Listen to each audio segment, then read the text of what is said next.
think it's really hard to determine. And I know, the previous seasons should have no bearing on, how they finish this season, but the fact is that they do. And Boise State has been there, and TCU is there now, but I think it's taken a little bit longer TCU played for Boise them to State get there. in the bowl game last year, and they've also been up on that top echelon of teams. I think they deserve a chance just as much as Boise State. I definitely think they in deserve a in chance. the national championship game. And the fact is, if Oregon and Auburn, go undefeated, neither of them are going to have a chance. And let's say one of them loses, how are you going to decide which one gets in? It's very difficult. I mean, that's a problem with the BCS system. The current system. Unless everyone's playing the same schedule, it's really hard to compare. I guess you have to look at the quality of the opponents they played and how they took care of them. And I think it looks pretty even at this point. And won't Boise State get that late season push because they have that game against ranked Nevada at the very end of the season? Right, and I think it really plays into their favor that Nevada is getting these high TCU rank. has to play a good New Mexico, San Diego. Well, not New Mexico, San Diego State. Yeah. Who are 8-2 in the conference. I mean, this is an incredibly tough debate. I mean, it goes back and forth seemingly every week. The Magic Computers have TCU ahead. TCU, I guess, looking at what have you done for me lately, TCU has beaten a very good team just last week, and that's what they're. I mean, they are not who we thought they were, but that's still the fact of the matter is they are meeting the challenges right now. Boise State, I think it'll all come down to Nevada. It's too soon to say that we have to pick them over TCU right now. If they beat Nevada, I think that debate entirely changes because they have that ranked opponent on the schedule. At this point, I think the Magic Computers have them above, and that won't change if they both go undefeated. It'll have to go to TCU at this point. That'll deserve it more, assuming that one of those top two teams loses, which has to happen. Otherwise, they're both odd men out, and we know the BCS will probably have them play each other because they hate having exciting games with these mid-major teams. On to the NBA. And that segment goes to Andrew. But on to the NBA. There's a few weeks into the season, there's a few different storylines, starting off with a new rule, the respect the game technical fouls, the technical foul where you get it just for any sort of overt reaction towards the official or towards the game. Do we like these technical fouls? I don't like the way it's being given out.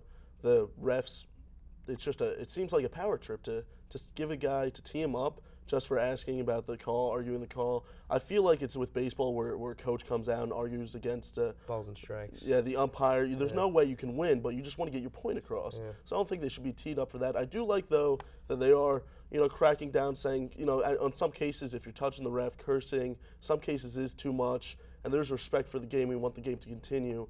That we don't want guys acting like this, but they need to, settle it down a little bit, but it's going to be all right in the future as long as they pull back on. Yeah, I mean, things like, slamming the ball or, throwing it or something, slamming the backboard, the mat underneath it.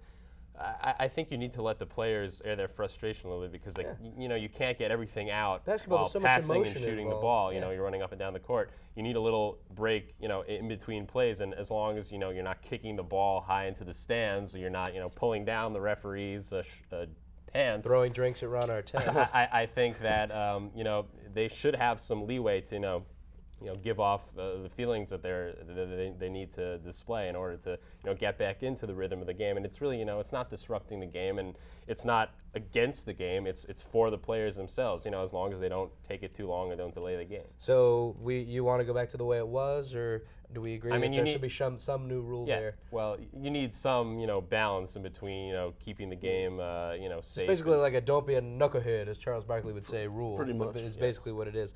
But it's okay. So do you agree that there should be some kind of new rule though? Yeah. Okay. It's a lot of those rules have existed before. You slam the ball. The helmet to the head in football that we see all this year, where the people are getting fined left and right.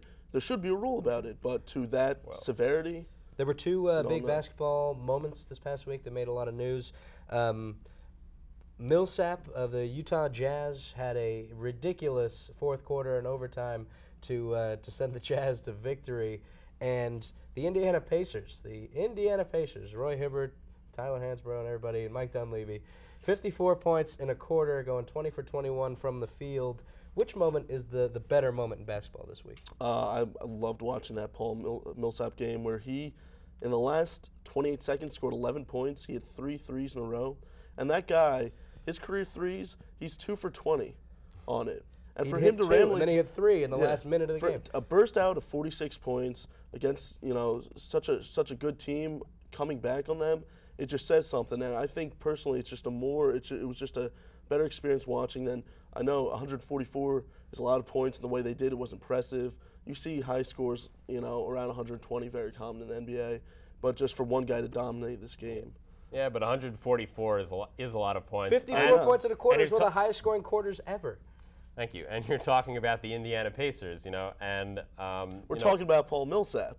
But the Indiana Pacers, that's a team, and you're seeing a team come together and get the job done. And I think that's a great story for how they went 20 of 21 in the quarter until McRoberts he threw took up a long at the three end of the with quarter. 1.9 seconds left, and that was their miss. But 54 points in the quarter, the 4th most points scored in a quarter of all time. I think it's a great. You got 6 players who score in very high double figures. 144 points is a lot. It's against the Nuggets, right in Carmelo Anthony's face. I just think it's a good display. For Millsap almost had half his team's points.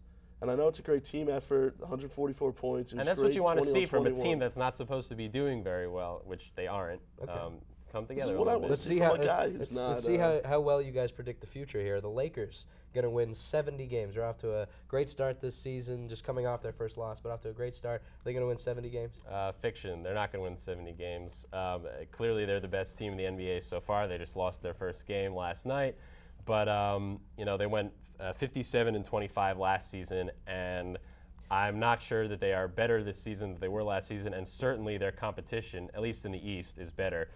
So when it comes down to it, I don't think they're going to get as much. I don't know about the competition. NBA, it's so polarizing. Either you're an elite team or you're just one of the mediocre, Minnesota Timberwolves. Well, they're not mediocre. They're just bad. But I actually do believe they can win 70 games. You see where they're coming off the 2 championships. What's Kobe want to do next? He's going to have this drive in him to try to win and try to reach that milestone. They won 65 2 seasons ago. So it's tough to say that they're going to win 70, but I guess they could. It's a very impressive number. Phil Jackson's teams have done it before. Right. But I would also have to agree, though, that Millsap's end-of-game performance was simply ridiculous. And the fact that in overtime it totally changed the game because they had to go out and guard him, that then he didn't even have to score that much in overtime because his team, and then he just made the big basket. But his team was able to be a lot more because they were closing out on this guy who hit career 2 3-pointers, and they have to close out. And that was, I think, one of the most important parts. You guys both agreed on the new technical fouls. I thought it was interesting that you guys both feel that some problems need to be addressed.